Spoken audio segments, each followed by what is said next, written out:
pessoal, muito boa noite, sejam todas e todos bem-vindos, doutoras e doutores, muito prazer e muita honra novamente estar recebendo aqui não é um convidado, porque ele já é de casa, desde sempre aqui no IBCMed Inspirali, professor doutor Mário Carlos, um dos nossos coordenadores da pós-graduação em pediatria aqui do IBCMed Inspirali, junto com a professora doutora Joelma Martim.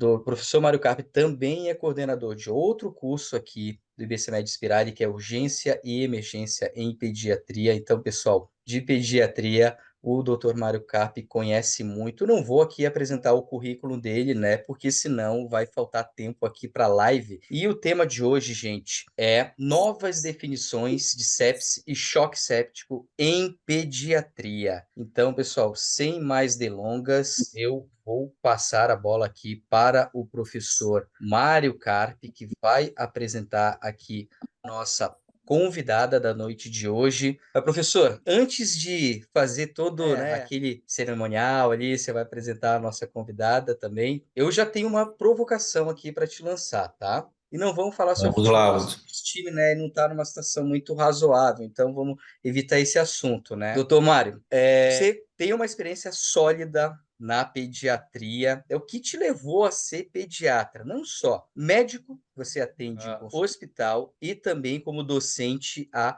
muito tempo, desde muito cedo, né? Tu vai falar um pouco da tua carreira aqui para compartilhar aqui com os colegas. E o que te levou a ser pediatra e o quanto isso impacta na carreira do médico, sobretudo daquele médico novo, recém-formado, e daquele também que é clínico geral, e ele tá pensando, poxa, mas a área da pediatria, será que vale a pena? Então eu passo aqui a educação inicial aqui para você.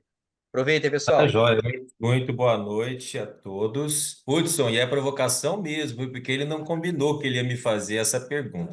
Vamos lá, né? O que me levou a ser pediatra? Acho que dentro da faculdade de medicina, a gente vai tendo as nossas experiências, né? E aí chega um momento, né, que você se identifica com uma determinada área, e foi o que aconteceu comigo. Me encantei pela pediatria, passei quase que a faculdade toda sem pensar em pediatria, mas depois que eu fui chegando ao final da faculdade, eu percebi que era aquilo que eu gostava de fazer. Eu gostava daquela bagunça da pediatria, de passar. Eu lembro até hoje passando no meio dos corredores, assim, nos finais de tarde. Na época, os hospitais públicos eram bem mais abertos, né, do que são hoje, né, o que não era bom. Mas, enfim. A pediatria tinha aquela criançada mesmo doente, internada, fazendo bagunça, e eu me identificava com o atendimento daquelas crianças. E basicamente foi isso. Agora, é lógico que o gostoso da carreira é você se especializar, né? E assim eu fiz. Fiz a pediatria, depois fiz uma área de atuação da pediatria, e o que eu posso dizer é que eu sou muito feliz na profissão que eu escolhi. Eu sou intensivista, sou pediatra, como você disse, hoje eu faço consultório, eu faço puericultura, mas eu faço medicina intensiva e eu dou aula de pediatria. E é isso, eu acho que a gente tem que identificar a área que a gente gosta de fazer e se especializar a fundo nela. Basicamente é isso, Hudson. Respondendo a sua provocação. Só Muito bem. Vou pedir licença, Hudson, para dois minutinhos antes da gente entrar no nosso tema especificamente, de apresentar o nosso curso, um curso novo que nós estamos lançando, e eu gostaria de falar 2 minutinhos sobre ele. Pode ser? Eu vou compartilhar a minha tela aqui. Só um instantinho. claro, à vontade, professor. Qualquer dúvida, o pessoal pode ir perguntando aqui, tá, pessoal? Até acerca da pós-graduação em pediatria ambulatorial. O professor Mário vai estar apresentando. Se vocês tiverem dúvida, tá? Pode mandar pergunta aqui no chat, que a nossa equipe aqui, IBCMed Inspiral, vai responder vocês na hora, tá bom? Fiquem à vontade para perguntar no chat. Então, olha só, esse curso pediatria tem esse nome, né? Pós-graduação em pediatria ambulatorial, porque o curso passa por todas as áreas de atuação da pediatria, e eu vou falar do diferencial, mas adiantando assim, a grande diferença é que tem uma carga horária prática muito grande. E em cada módulo das diferentes áreas de atuação da pediatria, endócrino, imunologia, nefrologia, assim por diante, haverá práticas com atendimentos ambulatoriais de pacientes reais, ou seja, o aluno ele vai ter a oportunidade de fazer os atendimentos,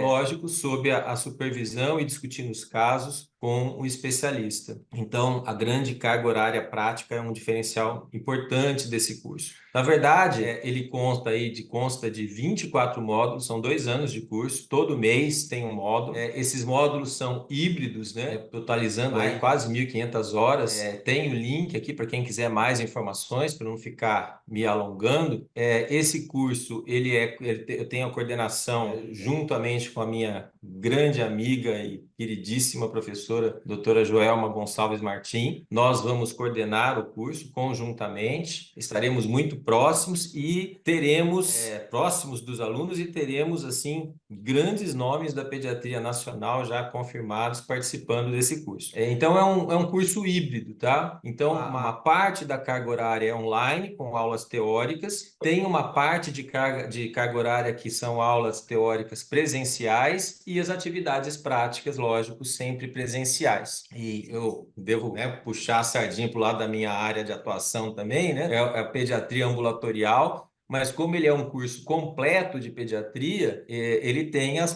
parte hospitalar também, né? Então, a parte de neonatologia, a parte de medicina intensiva pediátrica, que serão contempladas também, aí evidentemente não com atendimento ambulatorial, mas com práticas simuladas em laboratórios específicos. E esse curso ele começa já, está previsto para começar nesse semestre, já em abril, em São Paulo, tá? Na CIS, da Faculdade em Morumbi, da unidade da Moca, e do segundo semestre em Natal, na UNP, a Universidade Potiguar, e em Santa Catarina, em Palhoça, na Unisul. Então, começamos já esse semestre aqui em São Paulo, tá? Na Moca, na Anhembi Morumbi da Moca. Então é isso. Depois, mais tarde, a gente pode comentar mais um pouquinho sobre ele e basicamente é isso. Vamos lá, vou parar o compartilhamento da minha tela aqui e vamos para o que interessa na noite. Nós estamos aqui com mais de 200 pessoas ao vivo. Por quê? Primeiro que o assunto é por demasiado relevante. Eu estou extremamente feliz aqui pela nossa convidada ter aceito o convite de estar aqui essa noite conosco, a doutora Daniela Carla de Souza. Eu vou ter que ler o currículo dela aqui, tá?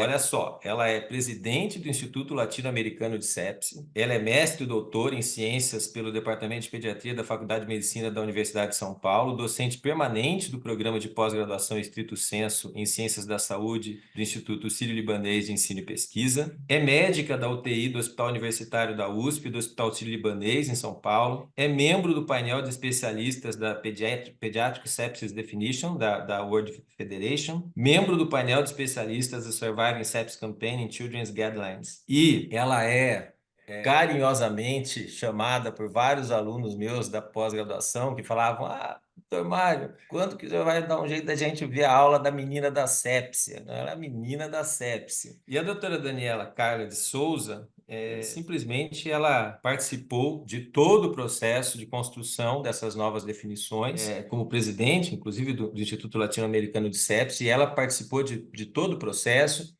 É uma das autoras deste artigo, que sem dúvida vai ser o artigo da medicina intensiva pediátrica de maior relevância, mas durante muitos próximos anos. Assim, o peso deste trabalho, do trabalho que foi feito, é muito grande, é muito significativo. Fazia 18 anos que esperávamos por essas novas definições. Então, eu vou passar agora a palavra para a doutora Daniela Carla de Souza. E, Dani, primeiramente, muito obrigado por você ter aceito o convite. Uma honra imensa para a gente estar recebendo você aqui. E passo a palavra para você agora. Então, boa noite a todos, né? Eu agradeço aí o convite do Mário e agradeço as palavras carinhosas, principalmente a menina, não tão, né? E gostaria aí de parabenizar vocês, né? Pelo assunto que vocês escolheram aí para essa, falando um pouquinho, né? Assim, eu também escolhi a pediatria, dentro da pediatria a terapia intensiva e dentro da terapia intensiva eu dedico ali a maior parte do meu tempo e estudar a sepse, né? Me encantei aí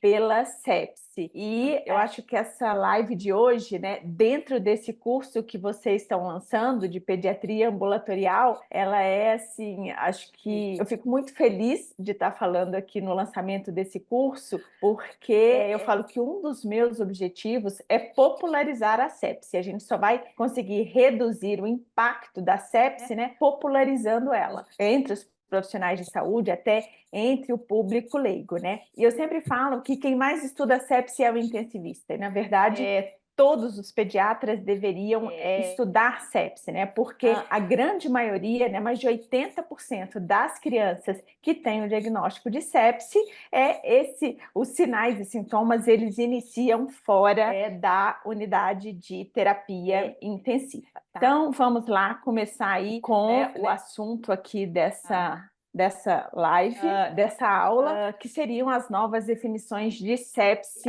para a população pediátrica, tá? Eu estou aqui representando um time de especialistas, tá? Então, não sou aqui a Daniela, estou representando esse painel de especialistas, que, como eu vou mostrar lá no final, agora o nosso trabalho, após o desenvolvimento e validação dessas novas definições, é difundir esse conhecimento. Nós estamos aí, eu tenho falado, num momento de mudança de paradigmas, né? Durante séculos nós entendemos a sepse de um jeito como uma resposta inflamatória do organismo ao insulto infeccioso, e agora a gente está mudando ali o nosso paradigma, o nosso olhar. Eu tenho certeza que vão surgir muitas dúvidas nesse processo aí de mudança que nós estamos vivenciando, e porque até eu, no meu dia a dia, na hora que eu vou colocar as novas definições, os critérios de sepse de Fênix em prática,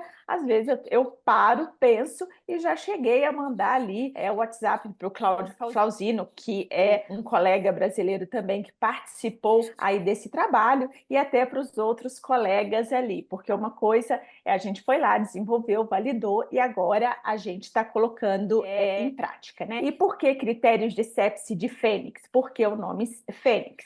Fênix foi escolhido ali entre o painel de especialistas em referência à cidade onde essas novas definições e os novos critérios foram apresentados, né, que foi no dia 21 de janeiro, em Phoenix, no Arizona, nos Estados Unidos, durante o congresso da Society of Critical Care Medicine. E também em referência ali à ave mitológica Fênix, né? Estamos aí ressurgindo aí com novos critérios. Então, eu não tenho nenhum conflito de interesse relacionado ao tema dessa apresentação, talvez um conflito intelectual, né? O Mário já falou, e ressaltando que boa parte do material que eu vou apresentar aqui para vocês, dos slides, eles foram cedidos ali pelos colegas, pelo painel de especialistas, tá? Eu optei aí por dividir essa apresentação.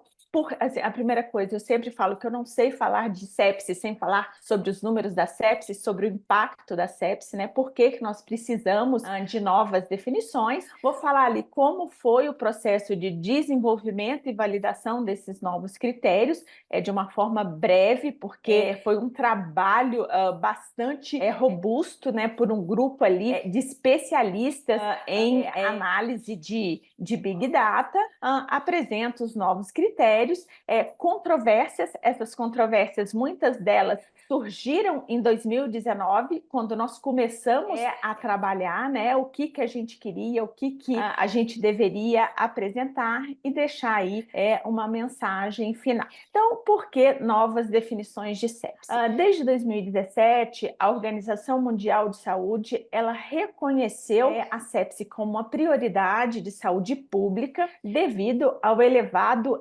impacto da doença em termos de incidência, de morbidade, de mortalidade e de um ônus financeiro muito grande, não só para as famílias quanto para a sociedade, né? Além da elevada mortalidade de sepse, tanto em adultos quanto em crianças, né? A gente sabe hoje que 1/3 dos pacientes que sobrevivem à hospitalização em decorrência de um evento séptico, eles apresentam ali deterioração da qualidade qualidade de vida até 1 ano após a sepse. Na faixa etária pediátrica, essa deterioração, que pode ser física, cognitiva, psicológica, ela afeta a família também, e a família tem que se reestruturar aí após uma internação por um evento séptico, evento de um choque séptico. Então, diante disso, a Organização Mundial de Saúde, né, passou ali a demandar dos seus países membros que eles implementassem medidas de prevenção, diagnóstico e tratamento para reduzir esse impacto da sepse. Existem inúmeras barreiras para a gente implementar ali essas medidas para reduzir o impacto da sepse, e uma delas é que a gente precisava de critérios que identifiquem com precisão crianças com infecção e que têm um risco elevado de eventos adversos e de óbito. E a gente não tinha esses critérios aí para a população pediátrica. Aí nós tínhamos, então, uma tarefa bastante difícil, porque eu falo que a sepse ela é uma doença milenar, há relatos de sepse desde a Grécia Antiga, e Maquiavel, ele descreve a sepse como algo que inicia subitamente, uma febre frenética, que no início do quadro ela é difícil de detectar, fácil de tratar, mas com a evolução do quadro ela se torna ali mais evidente, fácil de diagnosticar e difícil de tratar. Em decorrência dessa dificuldade de caracterizar a sepse, né, só em 1992 que foram publicadas as primeiras definições e critérios de sepse para adultos. E esses critérios eram baseados ali nessa ideia de que sepse era uma resposta inflamatória do organismo ao insulto infeccioso. E com base nessa ideia, em 1992, a sepse foi definida como uma infecção suspeita ou confirmada e que o paciente apresentava ali pelo menos 2 critérios de síndrome de resposta inflamatória sistêmica, né, que seria alteração de temperatura, alteração de frequência cardíaca, alteração de frequência respiratória e alteração da contagem de leucócitos.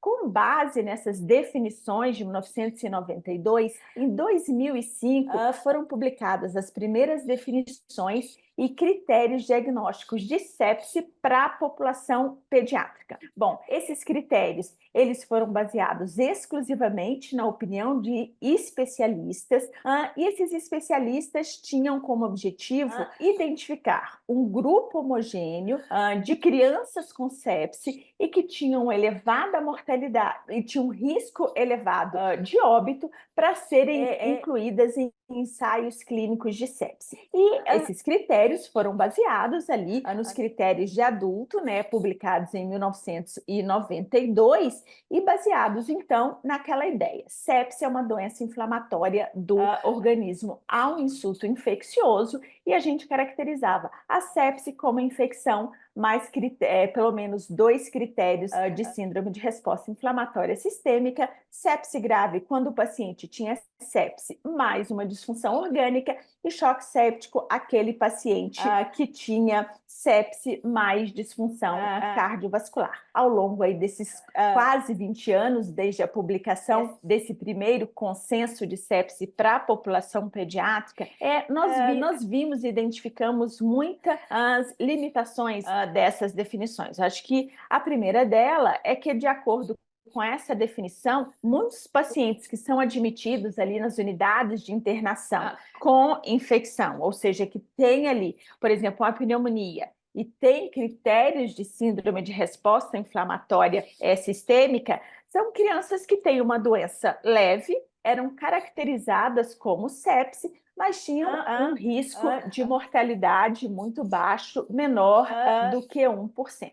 Então, hoje, a gente fala que esses critérios de síndrome de resposta inflamatória sistêmica, eles são muito prevalentes em unidades de internação, em unidades de terapia intensiva pediátrica. Tem estudo que já mostrou que metade dos pacientes internados em enfermarias, eles apresentam pelo menos um dia da internação critérios de CIRS, mas nunca evolui com disfunção orgânica. Então, hoje, a gente fala que critérios de síndrome de resposta inflamatória sistêmica são uma característica de infecção e não de sepse. Então, é um alerta ali importante para a gente pensar, bom, será que meu paciente que está aí parecendo inflamado, será que isso é decorrente de uma infecção? Outra coisa que, como eu falei para vocês, os pacientes que têm infecção e têm critério de CIRS, eles têm uma gravidade muito pequena. Então, CIRS não tem capacidade, não tem especificidade ali para discriminar esses pacientes. Em relação especificamente à Conferência de Consenso de 2005, né, como eu falei, elas foram baseadas na opinião de especialistas,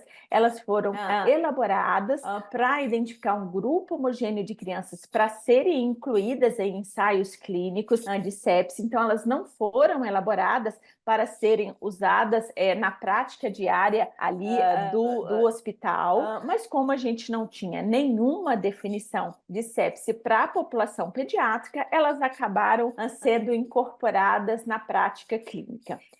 Posteriormente, estudos mostraram que essas definições elas não atendiam nem aos anseios dos clínicos e nem tampouco aos anseios dos investigadores, né? Então, estudos já mostraram que existe um moderado grau de concordância entre o diagnóstico clínico feito pelo médico que está ali cuidando da criança e os critérios da conferência de consenso. Outra coisa é que essas definições elas nunca foram validadas, então assim elas têm ali um limitado uso em termos de benchmarking, de desempenho e de estratificação. Então isso a gente já sabia há alguns anos. E em 2016, né, com a publicação dos novos critérios de sepse para adultos, que foi chamado de sepse 3, isso veio ali se solidificando, né, algumas ideias. A primeira é que definição e conceito são diferente de critério diagnóstico e ao longo aí de cerca de 20 anos, 30 anos, desde, por exemplo, da publicação de 1992, a gente aprendeu que infecção não complicada é diferente de sepse e de choque séptico. Então, em 2016, publicado as novas definições e critérios de sepse para adultos, e a gente passou a ficar com um conceito de que sepse é uma síndrome clínica potencialmente fatal, decorrente de uma resposta desregulada e deletéria do organismo a um insulto infeccioso. No entanto,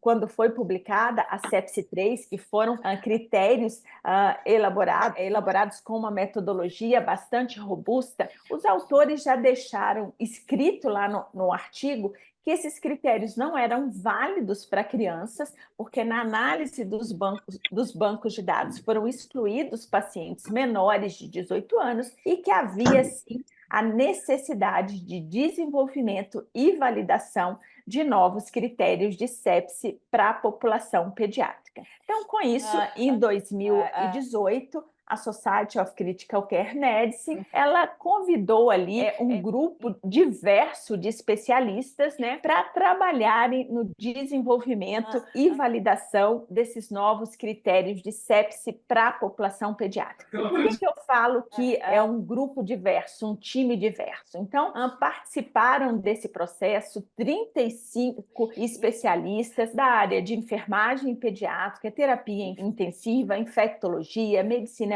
de emergência, pediatria geral, neonatologia, ciências de computação, pesquisa e saúde pública. E esses 35 especialistas representavam 12 países de 6 continentes. Então, tinham pessoas ali nesse painel com visões bastante diferentes, né? Desde especialistas que trabalham em países de baixa e média renda, há especialistas que trabalham aí nas UTIs e nos serviços aí de emergência e pediatria, que a gente fala tops do mundo, que trabalham ali em cenários sem nenhuma, praticamente sem nenhuma limitação de recursos. Porque desde lá de 2018, quando esse painel foi formado, já haviam sido identificadas algumas limitações da sepse 3, né, dos critérios para adulto. Porque quais foram limitações ali importantes da sepse 3? Primeiro, que só participaram especialistas de países de altos recursos. Então, a definição para adultos e os critérios não teve a visão do médico que trabalha em países de baixa e média renda. Também naquele painel, por exemplo, não participou nenhuma mulher e os bancos de dados eram só bancos de dados de países desenvolvidos. Então, aquelas limitações das definições e critérios de sepse para adultos já foram aqui contornadas nesse painel pediátrico. Bom, então, em 2018, os especialistas foram convidados e começaram a trabalhar ali a partir de 2019. Bom, inicialmente, eles foram divididos em 3 frentes de trabalhos, né? A primeira foi a realização de uma pesquisa global endossada pela Society of Critical Care Medicine, pela Federação Mundial de Terapia Intensiva e pela Sociedade Europeia também. E essa pesquisa, da qual participaram mais de 2.800 profissionais de saúde, ela tinha como objetivo avaliar a disponibilidade de testes diagnósticos e terapêuticos para diagnóstico de sepse em diferentes contextos, entender quais os objetivos de novos critérios de sepse para a criança, né? Então, o que os pediatras queriam esses novos critérios, para que eles deveriam ser usados, e entender também como que os pediátricos estavam definindo e entendendo sepse. Será que nós pediatras também estávamos entendendo sepse como uma infecção associada à disfunção orgânica? Um segundo grupo trabalhou numa revisão sistemática e meta-análise que tinha como objetivo identificar critérios clínicos, demográficos e laboratoriais associados com o diagnóstico de sepse em crianças com infecção e também com piores desfechos. Então, o resultado dessa pesquisa global e dessa revisão sistemática e meta-análise serviu de base para a análise inicial ali dos bancos de dados, né? Então, serviu ali de base para derivação e validação dos novos critérios. Enquanto esses 2 grupos trabalhavam na pesquisa e na revisão sistemática e meta-análise, o grupo de especialistas ali em análise de dados começou a angariar recursos e também bases de dados para participar desse processo. Então, na derivação e desenvolvimento, foi formada uma base de dados internacional, multicêntrica, de registros de saúde eletrônicos, e esses registros eletrônicos, né, de saúde eram registros que contavam toda a história do paciente séptico durante a internação. Então, foram incluídos registros que continham dados desde a admissão do paciente no hospital, no pronto-socorro, até o desfecho, alta ou óbito. E o início da análise ali foi feita com pacientes que tinham infecção. E infecção foi definida pragmaticamente como aquela criança que deu entrada no hospital e que ela recebeu um tratamento antimicrobiano em decorrência de um processo infeccioso, de uma suspeita de um processo infeccioso, e também foi colhido culturas. E após ali a análise desses dados, né, foram feitas rodadas de votação por meio do processo de consenso Delphi modificado para a gente chegar nos critérios finais. Então, resumidamente, vou falar brevemente aqui do resultado tanto da pesquisa quanto da meta-análise, da revisão sistemática e meta-análise. Então, como eu falei, a pesquisa ela envolveu mais de 2.800 profissionais de saúde do mundo inteiro, e o primeiro resultado, quer dizer, essa pesquisa mostrou para a gente que havia uma heterogeneidade na disponibilidade de recursos diagnósticos e terapêuticos para fazer o diagnóstico e o tratamento da sepse em diferentes cenários. Mas ela já apontou alguns recursos também diagnósticos e terapêuticos que estavam mais disponíveis aí, tanto em países de alta quanto países de baixa e média renda. Outra coisa que a pesquisa mostrou é que os pediatras eles estavam entendendo a sepse como uma infecção que tinha disfunção orgânica, sendo que havia ali uma controvérsia se a disfunção orgânica poderia estar restrita ao sítio primário de infecção ou se essa disfunção orgânica teria que ser remota ao sítio primário de infecção. E mostrou também que as diferentes definições e critérios disponíveis, né, a definição de 2005, a própria sepse 3, que não era válida para criança, as definições da Organização Mundial de Saúde, elas não estavam, os pediatras, os profissionais de saúde não entendiam essas definições como adequadas para se fazer o reconhecimento precoce, da ideia para a gente de prognóstico, nem para estudos epidemiológicos e benchmark.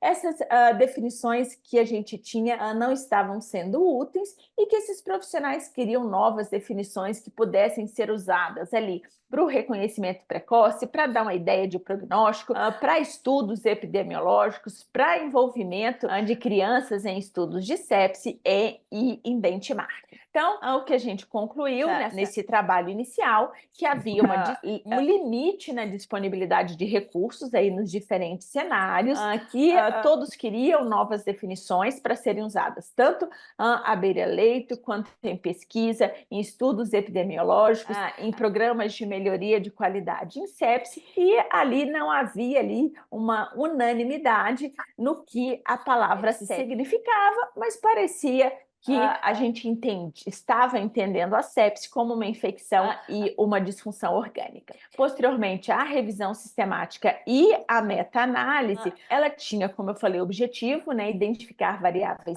demográficas, clínicas e laboratoriais associadas com o diagnóstico de sepse e com piores desfechos. E essa revisão sistemática e meta-análise incluiu ali a meta-análise 81 estudos e cerca de 150 mil pacientes, crianças com o diagnóstico de sepse. E ela já deu ideia ali para gente de algumas variáveis clínicas e demográficas associadas com piores desfechos, ou seja, com óbito e com novas disfunções orgânicas. Então, entre as variáveis clínicas, né, hipotensão, uso de drogas vasoativas, o próprio score inotrópico apresentavam associação com piores desfechos, assim como a presença de desnutrição grave, condições crônicas e doenças oncológicas também apresentavam ali a associação com maior chance de sepse e com maior chance de desfecho desfavorável. Outra variável foi o uso de ventilação mecânica e a alteração do nível de consciência, principalmente por meio da avaliação da escala de coma de Glasgow. Então, com a pesquisa entre os pediatras e essa revisão sistemática e meta-análise, elas serviram de base para o início da análise dos dados. Então, nós partimos de um conceito de que sepse era uma infecção com disfunção orgânica e com risco de vida. Como que a gente definiu e identificou infecção? Então, como eu falei, infecção nesse banco de dados foram crianças internadas, admitidas no hospital, nas quais, mediante uma suspeita de infecção, o médico solicitou a coleta de culturas e iniciou um tratamento antimicrobiano. E para analisar os dados, foram identificadas, levantadas critérios ali clínicos e laboratoriais das primeiras 24 horas após a admissão desse paciente. Disfunção orgânica, o objetivo era identificar ali entre as características das disfunções orgânicas aquelas características que estavam mais associadas com o risco de vida, sendo que o desfecho primário escolhido ali, definido previamente pelo painel de especialistas, era mortalidade hospitalar. Aqui eu já vou falar algumas controvérsias e até algumas limitações. Por exemplo, muitos podem falar, bom, mas será que o desfecho, mortalidade, é o melhor desfecho? Nós sabemos que pode não ser, mas a gente precisava ali partir de alguns pontos primordiais para a gente chegar nesses critérios de sepse que eu vou apresentar para vocês. Essa parte de desenvolvimento e validação desses novos critérios, né, foi realizada por um grupo de especialistas em análise de dados, né, e foi liderado pelo Nelson Sanches Pinto e pelo Theo Bennett, que eles fizeram esse desenvolvimento e validação dos critérios em 4 etapas também. A primeira etapa foi, eles pegaram, então, o banco de dados de crianças com infecção. Eles pegaram os dados das primeiras 24 horas de infecção e olharam também para 8 diferentes scores de disfunção orgânica, né? Entre esses scores foram incluídos os critérios de disfunção orgânica da Conferência de 2005, o PELO de 2, o pódio, então diferentes scores. Dentro desses diferentes scores, eles identificavam quais critérios de cada um dos scores e cada uma das disfunções orgânicas que apresentaram associação com mortalidade hospitalar. Posteriormente, que eles identificaram quais as características, né, os critérios das disfunções orgânicas associadas com os piores desfechos, dentro desse banco de dados, eles criaram modelos de sepse usando aí a abordagem de machine learning. Depois, eles traduziram isso em um modelo de pontuação inteira e selecionaram ali lineares binários para os novos critérios de sepse e sempre avaliando ali sensibilidade e valor preditivo positivo. Então, esse foi ali brevemente, superficialmente, como que foi desenvolvido e validado os critérios, ou seja, partimos de crianças com infecção, pegamos as características das primeiras 24 horas de admissão hospitalar dessas crianças com infecção, foram identificados quais as variáveis clínicas e laboratoriais de cada disfunção orgânica, dos diferentes scores que a gente tinha associadas com pior desfecho, que era o desfecho mortalidade, e a partir da abordagem ali de machine learning foram identificados os critérios e depois esses critérios foram apresentados para o painel de especialistas e foram realizadas ali votações para finalizar esses novos critérios. Bom, quais foram, de onde foram os bancos de dados incluídos no desenvolvimento e validação? Então, foram incluídos 10 centros, dados de 10 centros, 6 de alta disponibilidade de recursos, todos eles dos Estados Unidos, e 4 de países com baixa disponibilidade de recursos. Desses 4 países com baixa disponibilidade de recursos, um deles era da Colômbia, então nós, América Latina, estamos incluídos aí. Um deles foi do Quênia, uma da China e um de Bangladesh. Aí vocês vão perguntar, por que o Brasil não forneceu nenhum banco de dados? Porque assim, precisavam de bancos de dados que incluíssem bancos de dados eletrônicos, né, que incluíssem toda a trajetória da criança com sepse, ou seja, desde a admissão até o desfecho. E também foram, qual foi o limite de tempo, né, que foi incluído. Então, foram incluídos dados de 2010 até 2019. Então, desses 10 centros que forneceram dados de registros eletrônicos de saúde, né, totalizaram mais de 3 milhões de atendimentos hospitalares de pacientes com menos de 18 anos em vários locais aí do hospital. Então, como eu falei, esses dados representam a continuidade dos cuidados hospitalares, ou seja, desde o início ali da admissão por um quadro infeccioso até o desfecho. E aí, esses pacientes esse banco de dados foi dividido, né? Um grupo ali de ao redor de 3 milhões de crianças com infecção, esses dados participaram ali do desenvolvimento e cerca de 600 mil participaram do processo de validação. Só assim, para diferenciar, né, e falar como o grupo trabalhou bem, por exemplo, para o desenvolvimento dos critérios de adulto, o banco de dados incluiu cerca de 1 milhão de pacientes. E aqui, no banco de dados pediátricos, foram mais de 3 milhões de pacientes, né, incluídos, como eu falei, pacientes com infecção, pegou toda a trajetória do paciente dentro do hospital e também teve uma boa representatividade nas diferentes faixas etárias. Então, depois de todo aquele processo, os especialistas em bancos de dados forneceram para a gente 2 scores de disfunções orgânicas. Um score que incluía 8 disfunções orgânicas e um outro score que incluía 4 disfunções orgânicas, que eram as disfunções respiratórias, cardiovascular, coagulação e neurológica. E por quê? E como foram escolhidas essas 4 disfunções? Porque eram disfunções que eram mais frequentes nos pacientes com sepse e também disfunções associadas com piores desfechos. Foi apresentado para o painel de especialistas, né, a sensibilidade e o valor preditivo de cada uma dessas disfunções e também desses 2 scores, e houve um processo de votação e os critérios que eu vou apresentar para vocês, eles foram optados. Sempre houve uma intenção de que tanto as definições quanto os critérios,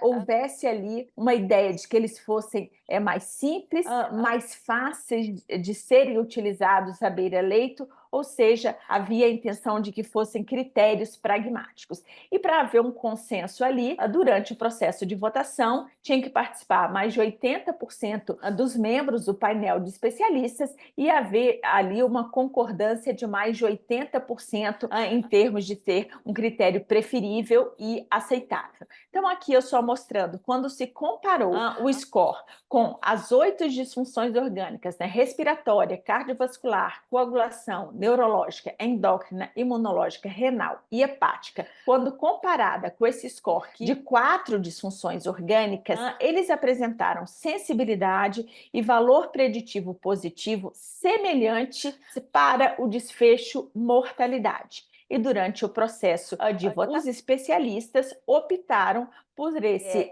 score com 4 disfunções, olhando ali para um critério de simplicidade e pragmatismo. Bom, então, eu tentei explicar aí para vocês esse processo de desenvolvimento e validação. É um processo bastante robusto, né, complexo, assim, eu não me aprofundei ali nos detalhes, até porque eu não conheço todos os detalhes, eu não sou ali uma especialista em machine learning. Então, agora eu vou apresentar os critérios finais. Esses critérios aí estão na publicação do JAMA, do dia 21 de janeiro, e eles tiveram aí como líderes o Luring Scalabá, que é um suíço, e o Scott Watson, que é de Seattle, nos Estados Unidos. Tá? Então, como eu falei para vocês, após todo aquele processo, nós chegamos aos critérios de sepse de Fênix e ao score de sepse de Fênix. A partir de janeiro, nós passamos a definir sepse para a população pediátrica, aquele paciente que a gente suspeita de infecção e que ele pontua pelo menos 2 pontos no score de Fênix, que inclui disfunção respiratória, disfunção cardiovascular, coagulação e neurológica. E os critérios para a disfunção respiratória são, a gente vai olhar para a relação PaO2-FO2 ou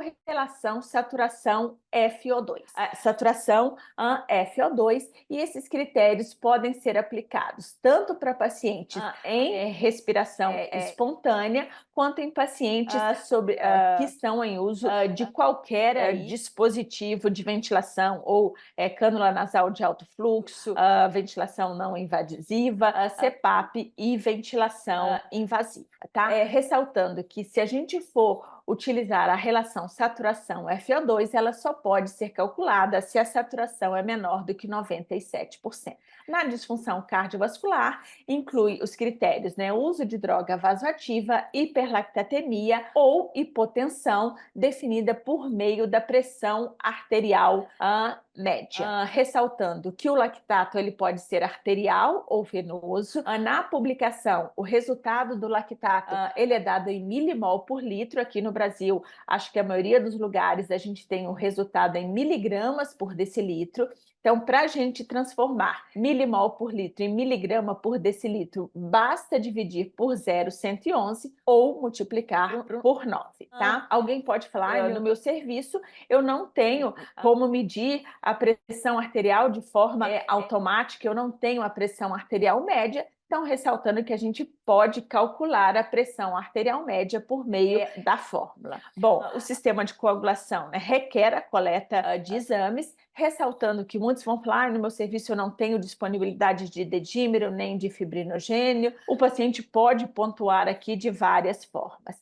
E a disfunção neurológica, ela é baseada na escala de coma de Glasgow ou na avaliação da reação pupilar. Tá? Esses critérios, eles aplicam-se a crianças até 17 anos de idade, exceto recém-nascidos prematuros menores do que 37 semanas e recém-nascidos que permanecem hospitalizados após o nascimento. O score varia de 0 a 13 pontos, sendo que para a gente fazer o diagnóstico, o paciente tem que pontuar pelo menos 2. Então, se falar, eu não tenho como colher uma gasometria, você pode fazer a relação saturação FO2. Eu não tenho lactato no meu serviço. O paciente pode pontuar por meio da avaliação da pressão arterial média. Eu não tenho dedímero, o paciente pode pontuar na plaqueta. Se eu não tenho condição de realizar nenhum exame laboratorial, existem variáveis clínicas ali as quais o paciente pode pontuar. Então, a gente fala que existem várias maneiras do paciente pontuar nesse score para a gente não perder diagnóstico. E choque séptico é definido aquele paciente que tem sepse e pelo menos ele tem que pontuar pelo menos no score de disfunção orgânica. Então, na análise dos dados, né? O que nos bancos de dados, o que a gente viu? Então, inicialmente, aquelas crianças, aqueles 3 milhões de crianças que participaram do processo de desenvolvimento e validação dos critérios, né? Então, as crianças que apresentavam características de infecção nas primeiras 24 horas de infecção, de admissão hospitalar, em países de alta renda, mortalidade menor do que 1%, países de baixa renda, uma mortalidade de 3,6%. Aqueles pacientes que apresentavam critérios os critérios de sepse de Fênix, ou seja, um paciente que eu suspeito de infecção e que pontuou pelo menos 2 pontos no score de Fênix, em países de alta renda, eles apresentavam uma mortalidade ao redor de 7%, sendo que países de baixa e média renda uma mortalidade ali de 28,5%. E os pacientes com critérios de choque séptico pelo score de sepse de Fênix, uma mortalidade de 11% em países de alta renda e uma mortalidade de mais de 30% em países de baixa e média renda. Então, sepse é o nosso paciente que tem infecção e que vai pontuar pelo menos 2 pontos no score de sepse de Fênix. Muitas dúvidas, muitas controvérsias. Eu vou apresentar ali as principais controvérsias e no final, depois na discussão, com certeza vão surgir outras controvérsias. A primeira questão que surgiu lá em 2019, no início dos trabalhos, é se a gente deveria utilizar os mesmos critérios para locais com alta e baixa disponibilidade de recursos. Lógico que as opiniões eram divergentes. Eu sempre tive a opinião que sim, que os critérios deveriam ser os mesmos, porque eu sei que existem fenótipos de sepse, mas sepse para mim é igual tanto em países de baixa e média renda quanto em países de alta renda, reconhecendo sim que existem diferentes patógenos. Bom, após ali o desenvolvimento e validação dos critérios, que incluiu dados de países de alta e baixa e média renda, os resultados da análise dos dados mostraram que esses critérios de sepse de Fênix, eles apresentaram boa sensibilidade e valor preditivo positivo tanto em países de alta renda quanto em países de baixa e média renda. Aí optou-se pelo score envolvendo 4 disfunções orgânicas, de novo ali priorizando a simplicidade, ou seja, para que os critérios pudessem ser aplicados em diferentes cenários. Aí vocês vão me falar, isso é uma outra grande controvérsia no momento lá da apresentação no Congresso, agora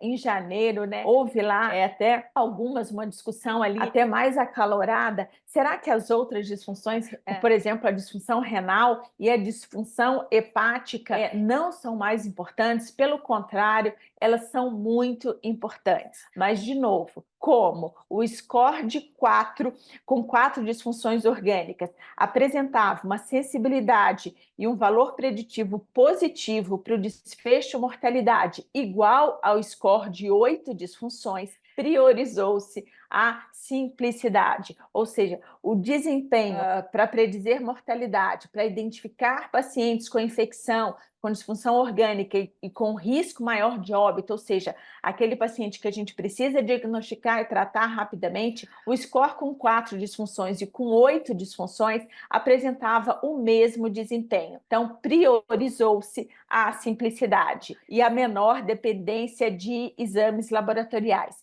Mas isso não quer dizer que nós não vamos diagnosticar e tratar as outras disfunções. Nós devemos, sim, diagnosticar e tratar. E quem quiser, o serviço que quiser usar ali o score com 8 disfunções, e principalmente em estudos, talvez valha a pena a gente usar esse score, ele pode e deve, né? Outra questão, como eu falei para vocês, outra controvérsia, era a questão se sepse poderia ser diagnosticada exclusivamente com uma disfunção orgânica no sítio primário de infecção, se isso caracterizaria uma resposta sistêmica, se essa disfunção no sítio primário, será que ela não é decorrente exclusivamente do dano tecidual decorrente do processo infeccioso, ou se sepse deveria ter necessariamente que haver a inclusão de uma disfunção remota ao sítio primário de infecção. Essa foi uma discussão assim muito acalorada ali no processo de votação. Foi uma das discussões que teve que ter uma outra análise do banco de dados, uma segunda rodada de votações, e de novo ali prezando por um pouco até de sensibilidade em detrimento de especificidade, optou-se pela definição de sepse como uma infecção confirmada ou suspeita e pode ser com uma disfunção orgânica restrita ao sítio primário ou remota, ressaltando que os pacientes com disfunção remota ao sítio primário de infecção, eles representam a maioria dos pacientes com sepse, ou seja, 85% dos pacientes com sepse, eles têm uma disfunção remota ao sítio primário de infecção e esses pacientes têm uma mortalidade maior, tanto em países de alta quanto baixa renda. Reconhecemos limitações, né? Nós sabemos que registros de saúde eletrônico, eles podem ter falhas tanto no momento da inclusão dos dados, quanto de dados faltantes, né? Alguns locais com recursos mais baixos, algumas medidas, por exemplo, dados de ventilação mecânica não estavam incluídos no banco de dados. Outra limitação do score de sepse de Fênix, acho que 2 limitações importantes que a gente tem que prestar atenção, é que ele não distinguiu uma disfunção orgânica crônica, né? Ou seja, prévia a esse insulto infeccioso agudo, e outro ponto é que ele não foi desenvolvido e validado em pacientes com infecção associada à assistência à saúde. Bom, mensagem final. Acho que nós caminhamos, né? Nós temos definições que elas são melhores do que as definições de 2005, era muita coisa para falar, para apresentar. Se vocês lerem o artigo, lerem o suplemento, né, o score de sepse de Fênix, ele apresenta um valor preditivo positivo maior e uma sensibilidade maior ou comparável para o desfecho mortalidade do que os critérios de 2005. Nós reconhecemos que existem limitações, mas vai ser um processo contínuo de aprendizado. Então, aqui o novo score de sepse de Fênix é um modelo composto por 4 sistemas, né? O sistema cardiovascular, respiratório, neurológico e de coagulação, com boa sensibilidade e valor preditivo positivo para identificar crianças com infecção e risco elevado de mortalidade. Essa opção de 4 disfunções orgânicas, eu já falei e volto a falar, né? Era um objetivo do painel dos especialistas que fossem critérios simples e que diversos, né, para serem incluídos aí em diferentes cenários. Esses critérios, eles foram elaborados e devem ser utilizados, né, para atendimento clínico à beira-leito, em benchmarking, em programas de melhoria de qualidade, epidemiologia e pesquisa em sepse. Critérios de CIRS não são mais usados para diagnosticar sepse em crianças, mas ainda representam uma importante ferramenta de triagem para infecção, uma vez que a gente passou a entender sepse como uma disfunção orgânica potencialmente fatal em decorrência de um quadro infeccioso, ou seja, qualquer doença grave, qualquer doença com risco de vida é grave, então o termo sepse grave, ele não deve ser mais utilizado. Outra questão bastante importante que eu acho que é uma mensagem que a força-tarefa, né, quer que a gente passe, quem está difundindo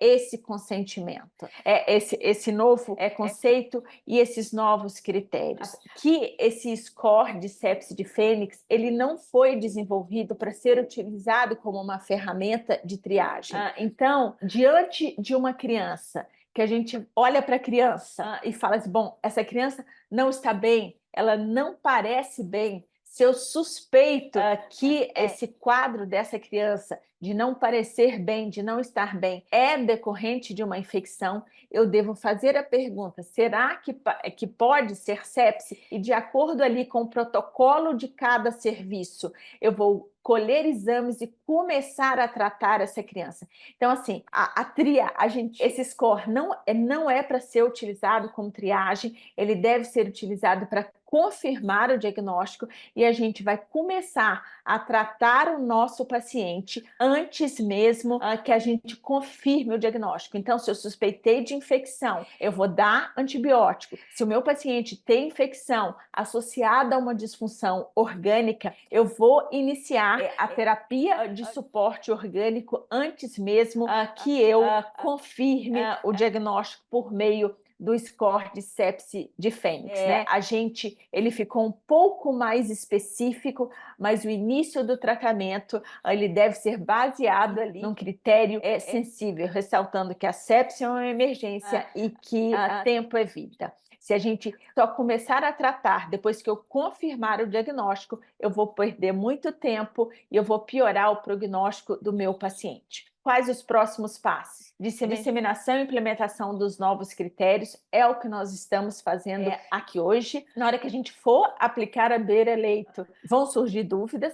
Aí a gente volta lá no score, a gente discute, isso vai ser normal. Esses critérios de sepse de Fênix, os hospitais que desejarem, né, eles podem incluir esses critérios nos registros eletrônicos de saúde, né, ali, e talvez eles possam ser úteis para identificar pacientes com sepsis, né, um alerta eletrônico, para melhorar o tratamento em termos de codificação mais precisa e até de faturamento. O grupo de especialistas vai começar a trabalhar no desenvolvimento e validação de ferramentas de triagem de reconhecimento precoce para sepse nós ainda não temos essas ferramentas, então cada hospital deve elaborar a sua ferramenta de triagem e de detecção precoce, e a partir da suspeita diagnóstica, a gente colhe os exames, avalia se o paciente pontua, mas o tratamento não deve ser retardado. E a gente está em um processo contínuo de desenvolvimento aí de ferramentas de apoio à decisão clínica, né? Eu agradeço aí a intenção de vocês, acho que eu falei até um pouco mais ali do que eu tinha proposto, e fico aí aqui para a gente discutir aí um pouquinho, tirar dúvidas e até trocar ideias aí. Por exemplo, o Mário também é um super intensivista e com certeza aí tem aí questionamentos, controvérsias, e eu fico aberta a todos vocês aí para tirar dúvidas. Dani, nossa pergunta mesmo. E para começar, muito obrigado. Parabéns, que brilhante, que gostoso ver. Você trouxe a história das definições, não só da pediatria, né? E assim, você falou de forma resumida, claro, né, do processo de construção dessas novas definições, e a gente sente o quão difícil e trabalhoso é chegar nessas definições. E eu devo, assim, fico felicíssimo de ver, porque os pediatras demoraram mais, tanto para fazer suas definições atuais de sepse, como mesmo de síndrome do desconforto pediátrico, mas fizeram em em as duas situações um trabalho, assim, primoroso. E nossas definições, eu acredito que ficaram melhores nos dois trabalhos em relação aos adultos. E, assim, tem várias perguntas que estão chegando aqui, bastante legais, e eu vou fazer cada uma delas. Só queria fazer um comentário que você falou lá no começo, que é mudança de paradigma. E realmente a gente tem que... Eu, por exemplo, sou intensivista mais antigo, eu tenho que ficar virando uma chave, porque você fica naquela coisa assim que a sepse tem que ter resposta inflamatória sistêmica e tal. Eu lembro que eu tive uma conversa com você a respeito da bronquiolite. Você fez um questionamento e tal, disse que ia ter uma disfunção única, né? Não era uma disfunção à distância e tal. E hoje, na prática, eu vejo o seguinte, como ficou legal esses critérios, como ficaram bons. Porque, olha só, às vezes você pega um bebê com bronquiolite, você faz diagnóstico de bronquiolite, mas aquela bronquiolite grave, hipoxêmica, que você entuba, e ele não tem diagnóstico de sepsis. E o risco desta criança morrer no seu plantão ou ao longo dos próximos dias é muito maior do que aquela que tem uma pielonefrite, tinha 25 mil branco no hemograma, PCR de 44, internou com o diagnóstico de sepsis, em 24 horas de ceftriaxona ela está pulando, comendo, brincando, como se nada tivesse acontecido. Que no fundo uma não tem maior risco de morrer, né? Lógico, se você tratar adequadamente, e aquela outra tem maior risco de morrer, ainda que ela não tenha uma disfunção à distância. Então, hoje, naquela época, eu não concordei. Eu lembro que você acho que defendeu a posição de que mesmo a disfunção só restrita ao sítio deveria ser considerada. Naquela época, eu não entendi bem, eu não concordei, mas hoje eu dou a mão à palmatória e acho que você tinha razão na sua opinião, e que bom que o painel trouxe esta definição, porque eu acho que no fundo é isso, é assim, qual é a criança que você tem no seu pronto-socorro, na sua enfermaria, na sua UTI, que diante de uma infecção tem uma disfunção e com que leva a maior chance dela morrer. Acho que é isso, né? A gente tem que mudar esse paradigma, não é isso? É isso, com certeza. Eu falo assim, eu acho que a gente nunca vai haver um consenso assim, geral de todo mundo satisfeito com uma definição e um critério de sepse. E é um processo contínuo ali de aprendizagem e de reconstrução, né? E vamos aprendendo ali nos erros, né? Eu achei muito interessante a primeira reunião, quer dizer, na verdade foi a primeira reunião que a gente teve presencial, nem foi uma reunião formal, foi um dos metodologistas das definições de adulto apresentar o trabalho deles, e eles já apresentaram as limitações, na verdade, as críticas que eles tinham recebido. Essa história de não ter mulher, de não ter especialistas de países de baixa e média renda, de bancos de dados de só países desenvolvidos. Aí, quer dizer, já veio a definição pediátrica com o objetivo de não cometer os erros ou as limitações ali dos adultos, né? E aquilo, de novo, ali, a controvérsia, né? Eu sempre, assim, para mim, a bronquiolite, o paciente que ele vai ter ali, sepse não é só bacteriana, né? Acho que, assim, a gente vai dar antibiótico para a criança que a gente suspeita que seja sepse bacteriana, né? Mas vírus pode causar sepse. Eu sempre achei isso. E como eu te falei, né, naquela época eu falei, gente, mas se o paciente está entubado, tem disfunção, ele tem um risco elevado, e essa mudança aí de conceito, e a gente vai sempre aprendendo. Outra coisa que você falou assim, vamos rever. Por exemplo, já aconteceu, olha só, internamos uma criança, filho de médico, uma criança rígida, que, filho de médico, começou com febre, viram que a criança tinha uma alteração de comportamento, levou para o hospital, tipo, na mesma hora, no mesmo dia.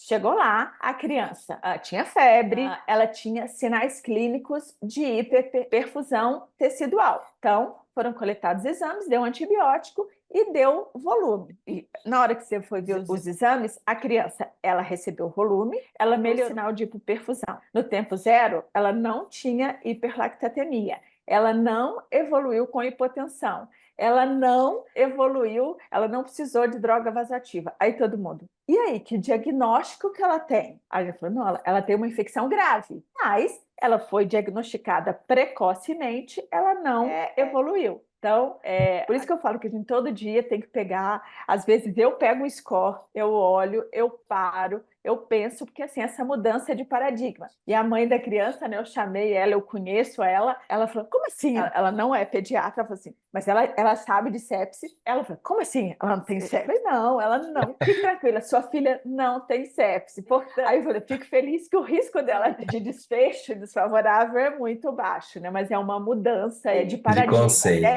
De conceito. Por exemplo, né, quem trabalha aí com dados hospitalares, com indicadores, né? Agora, na hora de incluir esse paciente, vai falar assim, tipo, é infecção grave, mas não é sepse. A gente vai ter que estar discutindo e aprendendo aí até a gente incorporar. Deixa eu te passar umas perguntas aqui, tem muita pergunta, e eu vou tentar passar algumas são repetidas, né? A questão da triagem, eu vou passar, calma, viu, pessoal? Eu vou passar as perguntas, fiquem tranquilos aí, nós temos tempo. Gostaria de agradecer a aula, a Estela está falando, fazer uma pergunta. A definição de sepse passa a ser quando eu tiver disfunção de órgãos, e não antes disso. E eu vou emendar, então, Dani, com a pergunta da colega, da Estela, assim, ele não foi feito para triagem, certo? Quer dizer, a triagem, você vai usar outras ferramentas, inclusive os critérios de CIRS, ou sei lá, né, critérios clínicos e tal. Mas a triagem serve para... O que é uma triagem? Você identificar um paciente precocemente. E aí, aberta a triagem,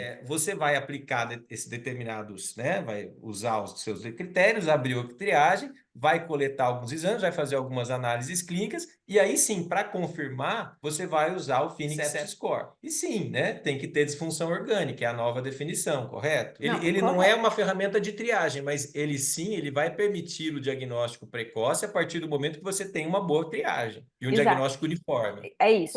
Sepsis é infecção com disfunção orgânica. E disfunção orgânica o paciente aumenta o risco dele de desfecho desfavorável. Então, isso é sepse. Aí, qual é o objetivo de uma triagem, de qualquer coisa? É a gente identificar um paciente que precisa ser priorizado, né, que tem um risco ali, precisa de um tratamento mais imediato. Então, ela tem que ser sensível. Então, eu acho que, assim, por exemplo, uma triagem para sepse, um modelo que eu gosto é assim, aquele paciente chegou lá, eu por algum motivo, eu suspeito que ele tem infecção. Ele pode ou não ter critério de CIRS e ele tem que ter um critério clínico de disfunção orgânica. Tá? Então, por exemplo, eu vou falar, eu adoro o modelo do Círio. Não, foi até assim, e olha que assim, eu chegava lá, pediatra cheia de cores, seta para lá, seta para cá, e já tinha o dos adultos. Aí foi um clínico que primeiro ele falou assim, a gente tem que deixar no mesmo layout dos adultos para facilitar ali, né, visualmente. Aí,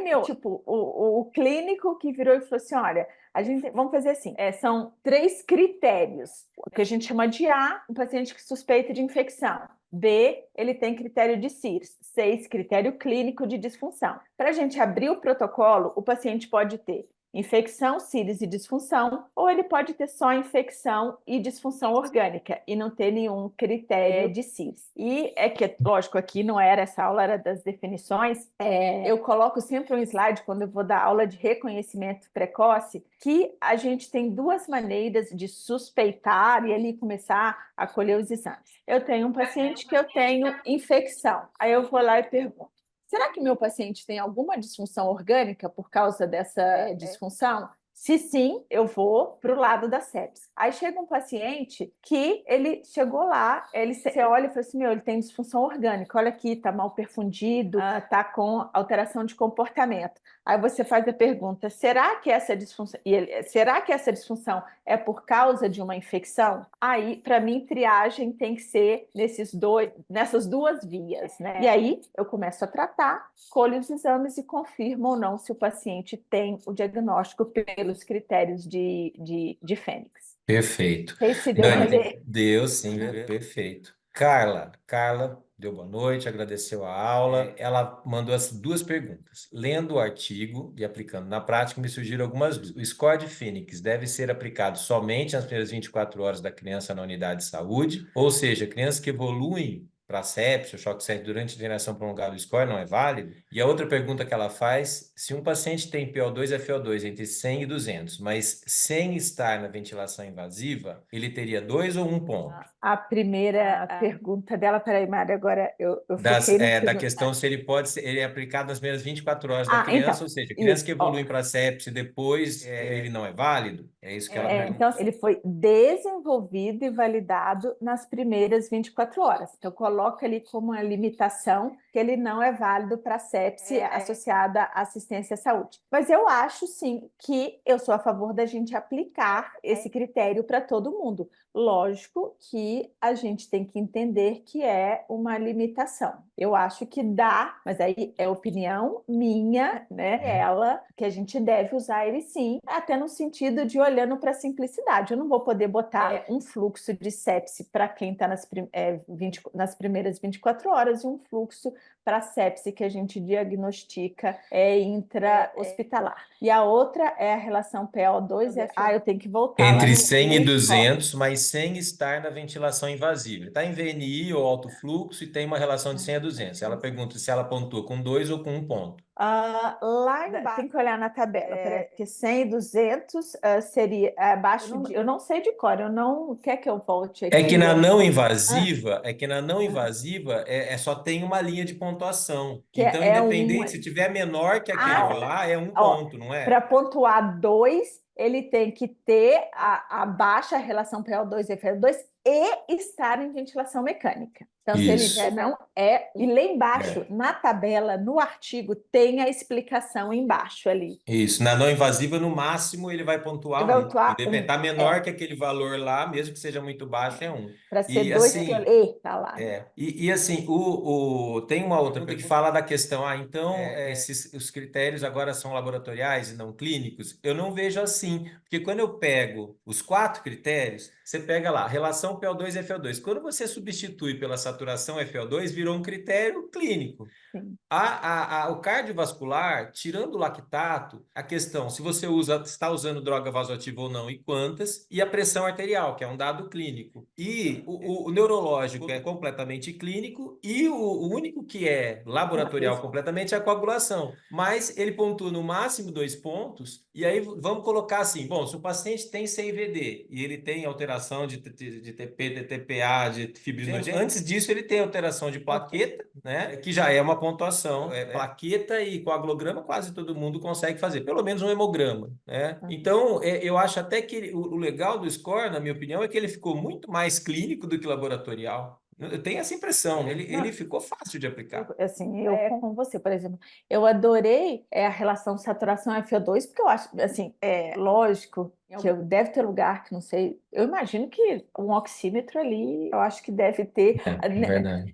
até eu acho que quem trabalha em local que não tem, acaba tendo o seu e leva. Então, assim, ou seja, a gente faz o diagnóstico da disfunção respiratória sem gaso. Você falou perfeito ali também da cardiovascular. E existem, como eu falei, várias maneiras de pontuar. O score vai de 0 a 13 e o paciente tem que pontuar 2. E outra coisa, 85% dos pacientes tinham disfunção remota ao sítio primário, ou seja, sei lá, tá ali na coagulação, mas provavelmente ele vai ter uma outra disfunção, é o que você falou mesmo.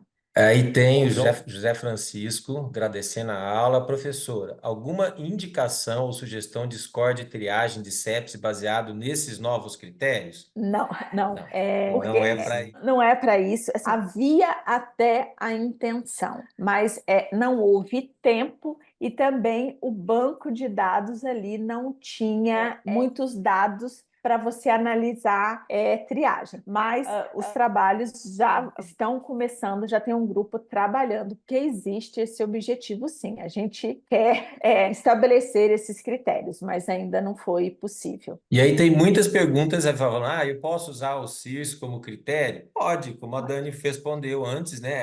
Eu achei interessante. A nossa ferramenta aqui também considera CIRS, considera critérios clínicos, só que não está sistematizado assim desse jeitinho que você falou, o A, o B e o C, né? Mas é a partir da suspeita de infecção, porque tem febre, se tem critério de CIRS. Ou tem, por exemplo, a triagem achou que a perfusão está ruim, ou que o paciente está com desconforto respiratório. Pronto, ele preencheu o critério, ele entra, né? Até mesmo no protocolo que eu tinha feito, em alguns serviços, por exemplo, às vezes a família chega com exames na mão, que ela já colheu em outro local. Até isso pode ser considerado. É triagem, né? A triagem, ela deve, eu penso assim, ela deve pecar pelo excesso, a triagem. E a partir daí, de uma triagem, você vai selecionar aqueles que realmente têm. Não, é exato. Eu falo assim, é o que você falou, ela tem que ser sensível, abrir o alerta e depois entra o raciocínio clínico ali do médico, né? Vamos lá, um protocolo sepse, uma ferramenta de triagem de sepse, todas as crianças com bronquiolite, praticamente todas, elas vão apresentar o alerta ali. A criança vai ter febre, a criança está taquidespneica, está taquicárdica, ela está saturando mal e ela ainda vem com sinal de hipoperfusão ali, ou porque houve baixa ingesta, ou pela própria hipoxemia. Todo mundo vai abrir. Mas aí vai lá um médico e fala, não, gente, isso é bronquiolite, não é para dar antibiótico, né? Então, assim, eu sempre falo, essas ferramentas de triagem e o protocolo são importantes, mas o médico tem que pensar em cima daquilo, né? Sim. Então, respondendo, tem várias pessoas que ficaram assustadas, mas aí não vai ficar tardio o diagnóstico? Não, não é ferramenta de triagem. Se a sua triagem é como antes. Então, você fala assim, mas a criança está mal perfundida. Pô, essa tem que ser triada para sepsis. Essa criança aqui está com livedo reticular. Essa tem que ser triada para sepsis. Depois, se vai confirmar ou não, é outra história. É isso daí. Aí vai colher esses exames mínimos, aplicar o score, mas não vai... Pelo contrário, uma vez triada, ela passa na frente das outras, né? Como protocolo de sepse, né? O que talvez aconteça é que algumas recebam antibióticos sem ter precisado, por exemplo, porque às vezes abre o protocolo, já dá o antibiótico, já dá 20 ml por quilo de volume e corre o exame, né? Mas isso é menos prejudicial do que não fazer o diagnóstico numa criança que efetivamente precisava de antibiótico de volume e tudo mais. Não é? Se não for ler o artigo, pega duas coisas.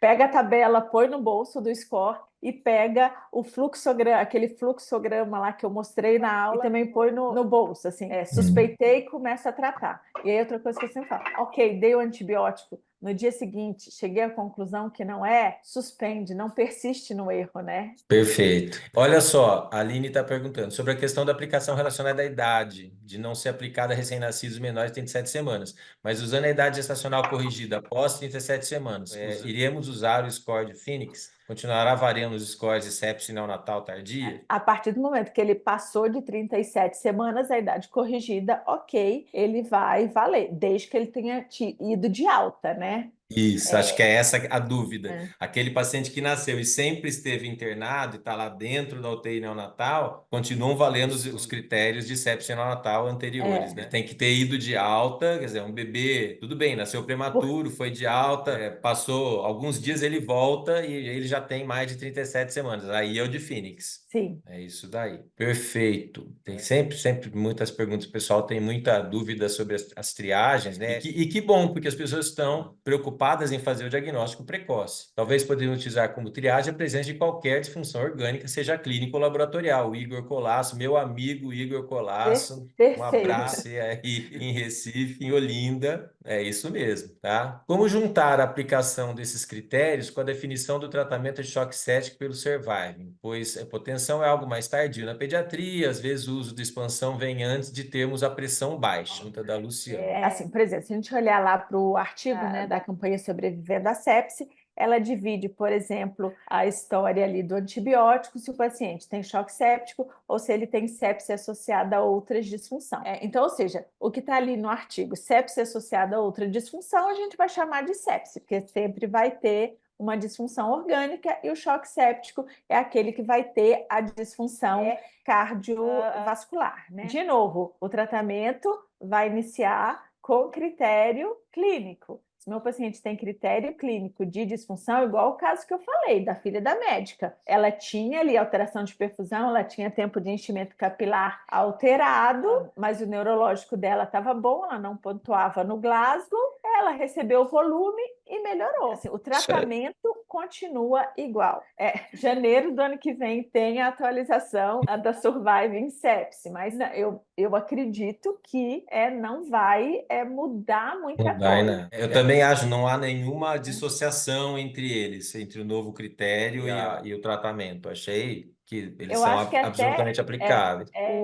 O novo critério, ele encaixa bem com a definição lá de 2020, a definição não, com a Surviving de 2020, porque ela coloca ali que o tratamento é para criança que tinha disfunção orgânica, né? E ela nem quis chamar de sepse grave, porque já se vislumbrava que isso ia sair. Então, sepse associada a outra disfunção e choque séptico, né? Ai, que bom que saiu, né? Isso daí precisava sair. Tem uma aqui, ó, que essa aqui eu posso. No TEP agora já cai os novos critérios. Gente, com certeza, minha filha. A partir de 24 de janeiro já mudou a chave e cai no TEP, no TETI. Podem partir, com certeza. Da bronquiolite grave, vão começar a usar muito antibiótico. A Aline está falando uma vez que começou antibiótico, vai dar para suspender após a hemocultura negativa e tal. Aí acho que cai na questão que a Dani falou, que é o tato clínico, de você falar assim, não, isso aqui é uma bronquiolite, eu vou suspender o antibiótico. E você vai coletar exames, hemograma, PCR, que frequentemente são coletados, a gente sabe disso, e vai avaliar o teu paciente como um todo e tomar essa decisão, né, de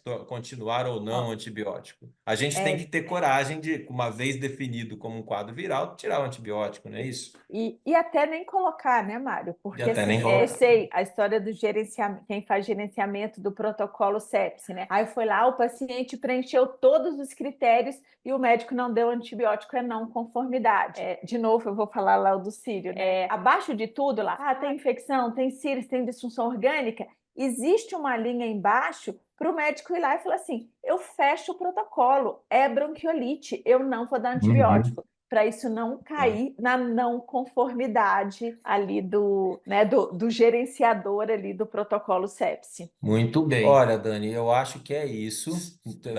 Eu, por mim, ficava conversando aqui a noite inteira. Pessoal mandando os parabéns, adoraram a aula. Temos ainda mais de 180 pessoas ao vivo. Tivemos mais de 300 assistindo a tua aula, Dani. E eu ia até fazer uma pergunta sobre os órfãos da creatinina. A Dani já respondeu a questão. É que a disfunção, ela é valorizada, né? Provavelmente o score não deu, de 8 para 4 não deu diferença, porque esses que têm a disfunção renal, eles também têm outras disfunções, pelo menos a maioria deles, que vai preencher o critério de 4 disfunções. E outra coisa, a disfunção renal, entre as outras disfunções, ela não esteve, quer dizer, tão associada com o óbito. Quer dizer, o paciente que vai morrer, não é muito, ele vai morrer muito, ele morre da disfunção renal, né? As outras matam, quer dizer, matam mais, né? Entendi.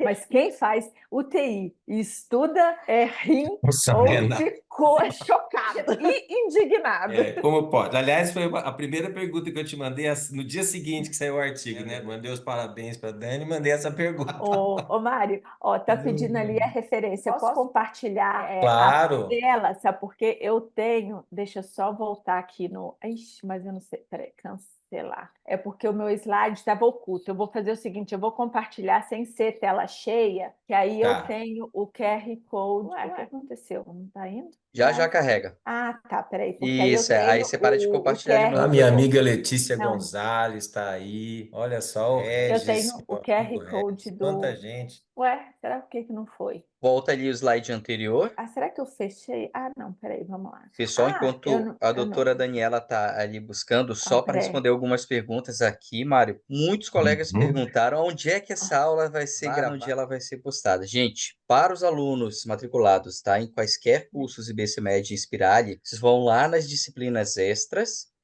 cliquem na disciplina Rounds Clínicos, que a partir das 15 horas desta quinta-feira, 7 de março de 2024, estará postado lá, tá bom? E também postaremos o link no canal do YouTube para quem ainda não é nosso aluno IBCMed Spirali para poder assistir novamente. Na verdade, não é uma live, né, doutor Mário? É uma masterclass aqui que a doutora Dani acabou de estar aqui contigo. Então, o pessoal pode acompanhar, vai ter acesso a todas essas referências, né? As perguntas aqui também, né, o chat, que são importantíssimas, né, e bem provocadoras. Então, todo mundo, quem não conseguir assistir na íntegra, a gente vai poder ver novamente, tá? Ô, Hudson, vocês estão vendo a minha tela com o Sim, agora sim, Vamos. está aparecendo os dois São os QR dois Codes. QR eu estou deixando minimizado porque eu tinha ocultado esse slide, senão eu não consigo mostrar. Não botei em tela cheia. Então, só escaneando aqui os QR Codes tem acesso aos artigos, tanto o de desenvolvimento e validação, quanto o dos novos critérios. Perfeito. Muito bem. Até passamos um pouco do horário, mas não dá para parar cedo, né? Falando desse assunto.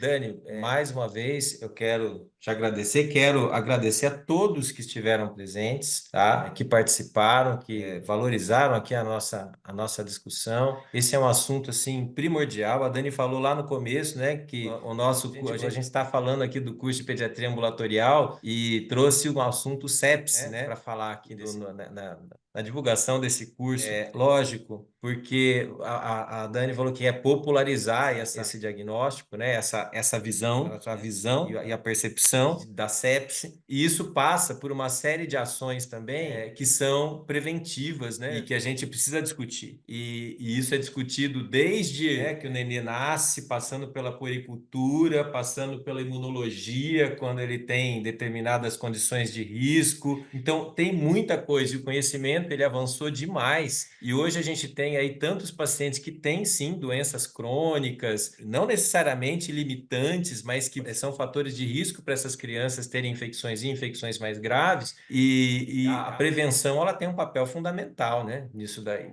Passa por todo pediatra ambulatorial, escapa da sepse.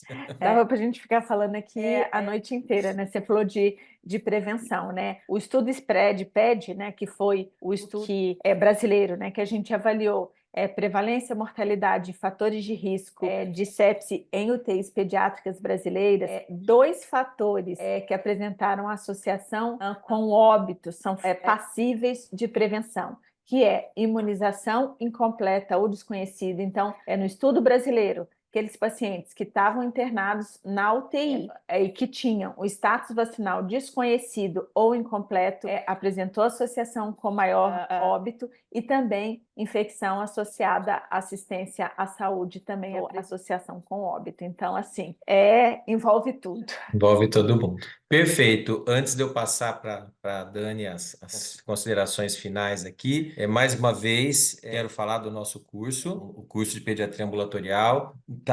Foi bem estruturado esse modelo híbrido, online e presencial, e o foco é realmente ter bastante prática. Esse é um grande diferencial do curso. E já deixo aqui, aí não é nem uma provocação, porque antes de começar a aula eu já tinha falado para a Dani, que tem o nosso módulo sim de medicina intensiva, aí as práticas elas estão com simulação, e eu espero, você vai receber o convite para participar do nosso curso, viu, Dani? Como professora do nosso curso, eu pelo menos vou fazer o convite. Se ela vai aceitar, é outra conversa, mas seria uma honra tê-la com a gente em outras oportunidades, tá? Dani, passo a palavra para você, para suas considerações finais, depois o Hudson vai fechar, né? Vamos lá. Então, eu aceito aí o convite, vai ser um prazer, uma honra participar. Então, assim, agradeço o convite de vocês de participar dessa live hoje e acho que parabenizar, né? Porque eu falo, como eu disse, tá dentro ali de um objetivo que a gente cria para a gente, que eu falo que é popularizar a ciência. Então, assim,